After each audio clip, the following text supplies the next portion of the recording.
Morning प्यारे बच्चों। आज हम नवोदय विद्यालय के एंट्रेंस के बारे में बात करते हैं कि नवोदय जो जवाहर नवोदय विद्यालय है उसमें हम एडमिशन कैसे ले सकते हैं। और बहुत सारे माँ बाप के सामने भी ये प्रश्न होता है कि बच्चों को अच्छे स्कूल में कैसे पढ़ाएं। जो गरीब माँ बाप हैं उनके लिए एक अच्छे लेवल के स्कूल में पढ़ाना बड़ी मुश्किल की बात होती है। एक तो आर्थिक स्थिति बहुत अच्छी होनी चाहिए उसके लिए, फिर बच्चे के ट्रांसपोर्टेशन, ड्रेसेज, बुक्स, बहुत सारा खर्चा हो जाता है। तो नवोदय विद्यालय जो सरकार की स्कीम है वो इतनी अच्छी है कि बच्चे को सिर्फ एक एग्ज़ाम देना है। अगर बच्चा मेरिट लिस्ट में आ जाता है तो बच्चे का एडमिशन आपके नवोदय विद्यालय में हो जाता है, जिसमें सब कुछ फ्री ऑफ कॉस्ट रहने वाला है। बच्चे की पढ़ाई लिखाई, इसके अलावा आपका ड्रेसेस, रहना खाना, हर चीज़ वहाँ पर आपको फ्री ऑफ कॉस्ट मिलने वाली है। तो आज हम नवोदय विद्यालय 2025 के लिए 6th क्लास में एडमिशन कैसे लें उसके बारे में हम बात करने वाले हैं। हमारी वीडियो को सब्सक्राइब जरूर करते रहेंगे और आगे अपने किसी रिलेटिव को या किसी ज़रूरतमंद को शेयर जरूर करें। और जैसे आपके बच्चे का ऑनलाइन फॉर्म भरा जाता है उसके बाद में इस पर हम ऑनलाइन तैयारी भी कराने वाले हैं ताकि आपका बच्चा नवोदय विद्यालय में एडमिशन ले सके। तो सबसे पहले आज का जो हमारा टॉपिक रहेगा वो क्या होगा, जवाहर नवोदय विद्यालय का सिलेक्शन टेस्ट 2025, जिसमें लास्ट डेट टू अप्लाई, जो लास्ट डेट है वो अप्लाई करने की 16 सितंबर 2024 है। और एग्ज़ाम की जो डेट है 16 सितंबर 2024 तक ऑनलाइन फॉर्म भर सकते हैं आप लोग। और ऑनलाइन फॉर्म भरने के बाद जो एग्ज़ाम होगा बच्चों का 12 अप्रैल 2025 को होगा। इसके अलावा 18 जनवरी 2025 को 2 तरीके से एग्ज़ाम होगा। मीन्स बच्चों का कुछ का एग्ज़ाम 18 अप्रैल 2025 को हो जाएगा और कुछ बच्चों का जो यूनियन टेरिटोरीज में आते हैं यानी कि केंद्र शासित प्रदेश में या कुछ डिफरेंट कुछ राज्य हैं जहाँ पर अलग से एग्ज़ाम लेती है गवर्नमेंट, वो है 18 जनवरी 2025 को लिया जाएगा। Procedure to register online form. Next हम इस वीडियो में बात करने वाले हैं कि ऑनलाइन फॉर्म कैसे भरा जाए और उस ऑनलाइन फॉर्म में क्या क्या डॉक्यूमेंट हमें चाहिएंगे, रिक्वायर्ड डॉक्यूमेंट्स क्या है। उसमें एक परफॉर्मा होता है जो हेडमास्टर से यानी कि प्रिंसिपल साहब से जिस स्कूल में बच्चा पढ़ रहा है वहाँ से अटेस्टेड कराना पड़ता है। वो फॉर्म भी हम आपको दिखाएंगे फॉर्म में।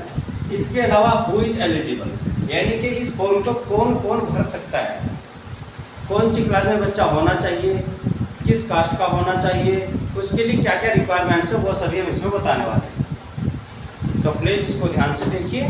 देखते हैं अब जवाहर नवोदय विद्यालय सिलेक्शन टेस्ट 2025 में क्या क्या रिक्वायरमेंट है और क्या लास्ट डेट है। तो देखिए सबसे पहले यहाँ पर आपको नज़र आ रहा है सिलेक्शन टेस्ट 2025 और लास्ट डेट इसमें रहने वाली है 16/9/2024। और इसके अलावा ये जो नज़र आ रहे हैं आपको ये नवोदय विद्यालय की क्लासरूम है। यहाँ पर देखिए मोदी जी बच्चों से बात कर रहे हैं और ये प्रोस्पेक्टस है। इसके अलावा आप और अत्यधिक जानकारी लेने के लिए www.navodaya.gov.in पर भी विजिट कर सकते हैं। इसके अलावा कुछ इंट्रोडक्शन है ये, पर हम मेन जो हमारे मोटिव हैं जो आज की वीडियो के वो हम डायरेक्टली स्टार्ट करते हैं। आप इसके लिए थोड़ा सा एक एक्स्ट्रा जानकारी और ले सकते हैं कि पूरे इंडिया के अंदर at present 653 Navodaya Vidyalaya and 27 states और 8 यूनियन टेरिटोरीज में मिला करके कितने हैं 653 नवोदय विद्यालय संचालित हैं। और ये आप देख सकते हैं यहाँ पर लिस्ट भी दी गई है किस राज्य में कौन कौन से और कितनी सीटों वाले JNV चल रहे हैं। जैसे कि बात हम करते हैं हरियाणा की, तो हरियाणा में आप देख सकते हैं यहाँ पर 21, 29 इस तरह से चल रहे हैं। और इससे आगे हम बात करते हैं main procedure to register online JNV selection test. Selection test 2025 में प्रोसीजर क्या है, आप ऑनलाइन अप्लाई इसको कैसे कर सकते हैं। तो सबसे पहले तो क्या है कि आपको एक ऑनलाइन फॉर्म भरना पड़ेगा, जिसके लिए आपको विजिट करनी पड़ेगी website http://navodaya.gov.in।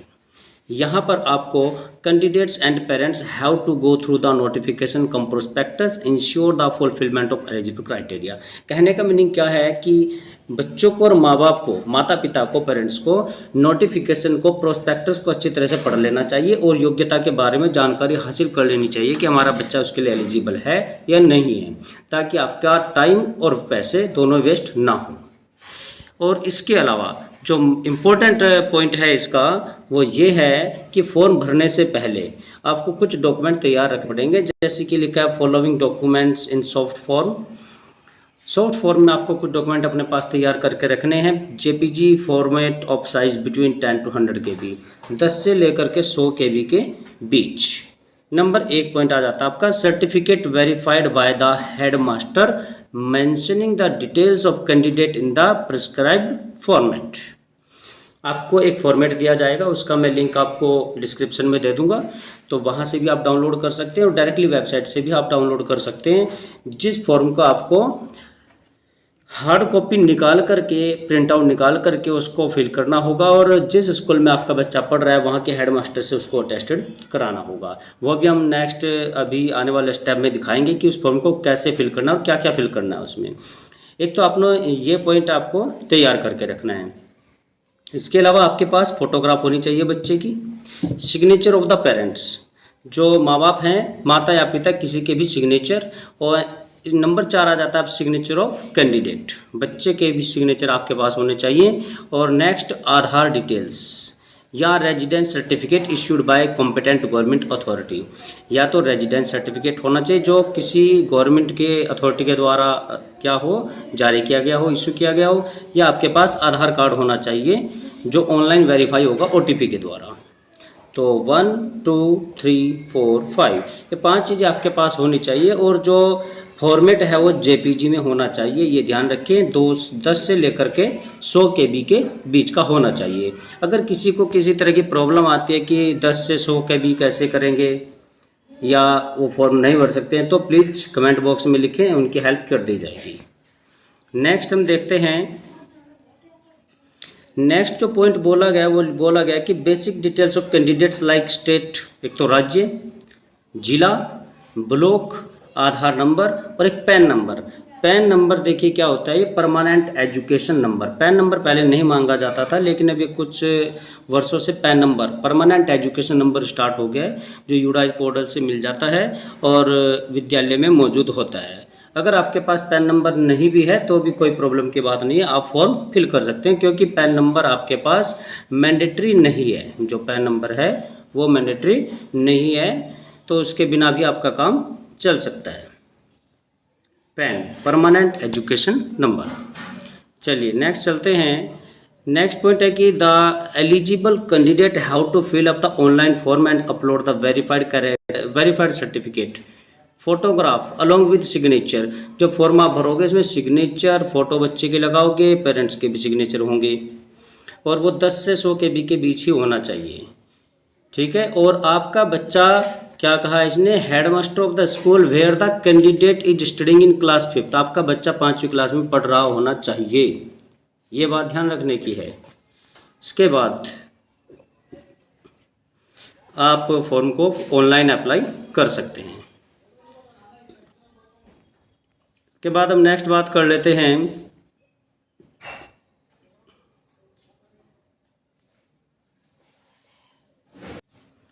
Who is eligible. जो नेक्स्ट हमारा पॉइंट है वो है क्या है, हु इज़ एलिजिबल। इस फॉर्म को भरने के लिए कौन कौन योग्य है, ये मस्ट है, इसको ज़रूर देखना चाहिए आपको। इसके बिना आपकी वेस्ट हो जाएगी सारी मेहनत और बच्चे के टाइम भी। फॉर ऑल कैंडिडेट्स, ये इन्फॉर्मेशन सभी कैंडिडेट के लिए। Number 1, admission of candidate to class 6th, class 6th में एडमिशन कराने के लिए JNV में डिस्ट्रिक्ट स्पेसिफिक, यानी कि जिस ज़िले में आपका बच्चा पढ़ रहा है उसी ज़िले के लिए ही आप अप्लाई कर सकते हैं। एक candidate who is studying class 5th in a district is allowed to apply for admission to JNV in the same district only.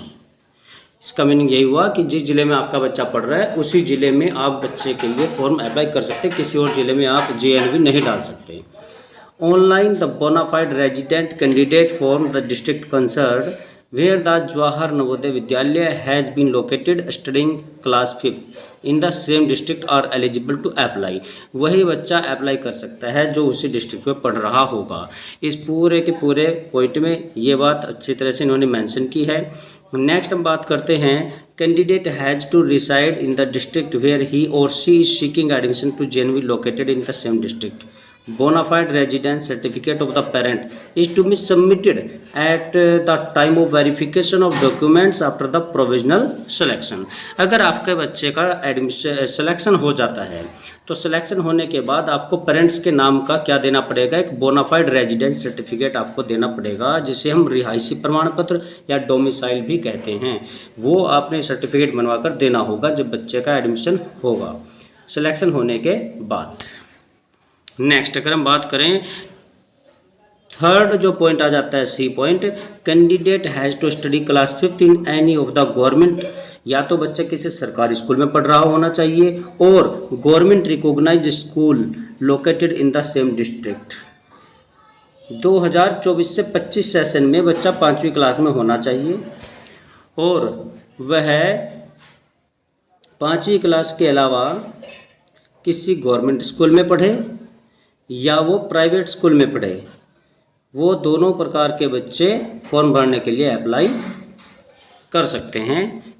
ठीक है, इसके अलावा नेक्स्ट जो आपका पॉइंट आ जाता है D, candidates who have passed class 5th before the session 2024 to 25, जो बच्चों ने 2024 से 25 इस सेशन से पहले 5वीं पास कर ली है और रिपीटर या वो रिपीटर हैं, रिपीटर मीन्स यानी कि वो दोबारा से सेम क्लास पढ़ रहे हैं, are not eligible to apply, तो बच्चे फॉर्म अप्लाई नहीं कर सकते। Navodaya Vidyalaya Sangathan NVS has the right to compare the application date to previous year to identify the repeater. तो अगर कोई बच्चा या कोई पर्सन ऐसा फॉर्म फिल करता है और बच्चे की सिलेक्शन हो जाती है तो उसकी जांच करते हैं और एडमिशन आपका फिर से रिजेक्ट हो सकता है। इसलिए फॉर्म भरने का कोई फ़ायदा नहीं होगा ऐसे बच्चों को जो या तो सेम क्लास 5th क्लास दोबारा कर रहा हो या वो 2024 से 25 इस सेशन से पहले पिछले साल 5वीं पास कर चुका हो। तो ये इसके कुछ पॉइंट है जो आपने ध्यान में रखने हैं। और वैसे अगर जन्म तिथि डेट ऑफ बर्थ के अकॉर्डिंग हम बात करें, एक candidate seeking admission must not have been, जो बच्चा एडमिशन ले रहा है फॉर्म वही भर सकता है कि उसका जन्म 1/5/2013 से पहले ना हुआ हो और 31/7/2015 के बाद का ना हो, यानी कि इसके बीच का होना चाहिए। 1/5/13 से लेकर के 31/7/15 के बीच का बच्चा होना चाहिए। इन्हीं जन्म तिथि के बीच का बच्चा फॉर्म अप्लाई कर सकता है। चलिए, ये आपके पॉइंट्स थे कुछ जो पेरेंट्स के मन में बहुत सारे प्रश्न उठते रहते हैं, उन सब का हमने लगभग क्या है कि क्वेश्चंस का आंसर दे दिया है। एक लास्ट पॉइंट हम और बात कर लेते हैं, रूरल और अर्बन। जो गांव में रहते हैं वो रूरल और जो शहरों में रहते हैं वो अर्बन। ये जो नवोदय विद्यालय का एग्ज़ाम है इसमें 75% बच्चे कहाँ से सिलेक्ट होते हैं, अर्बन एरिया से, और 25% बच्चे सेलेक्ट कहाँ से होते हैं, अर्बन एरिया से, शहरी क्षेत्र से। इसलिए इसमें ज़्यादा चांसेस गांव वाले बच्चों के होते हैं सेलेक्ट होने के, क्योंकि उनकी 75% जो सीटें हैं वो फिक्स है। ठीक है, इसलिए गांव वाले बच्चों को ज़्यादा भरना चाहिए। वैसे शहर वाले बच्चे भी भरें, जो टैलेंटेड बच्चे हैं, जिनके अंदर हुनर है और जो मेहनती हैं, या जो बच्चे मेहनत कर रहे हैं, प्रैक्टिस कर रहे हैं, कोचिंग ले रहे हैं, जैसा भी हो, वो बच्चे क्लियर करके इन 25% में भी अपना नंबर ला सकते हैं। तो ये जो प्रकार कुछ इस प्रकार के प्रश्न थे जो पेरेंट्स के मन में आते रहते हैं, इसके बारे में हम बात कर चुके हैं और आशा करता हूँ आप सभी को समझ आ गया होगा। अगर फिर भी किसी के मन में कोई प्रश्न है तो कमेंट बॉक्स में डालें, उसका आंसर ज़रूर मिलेगा। और बाकी की बच्चे का फॉर्म भरने के बाद आप अपने बच्चे की तैयारी कराने के लिए हमारे चैनल से जुड़ सकते हैं, सब्सक्राइब कर लेना और आपको बच्चे की बहुत अच्छे प्रकार से तैयारी कराई जाएगी और आपके बच्चे का एडमिशन सिलेक्शन ज़रूर कराया जाएगा। Thank you my friends.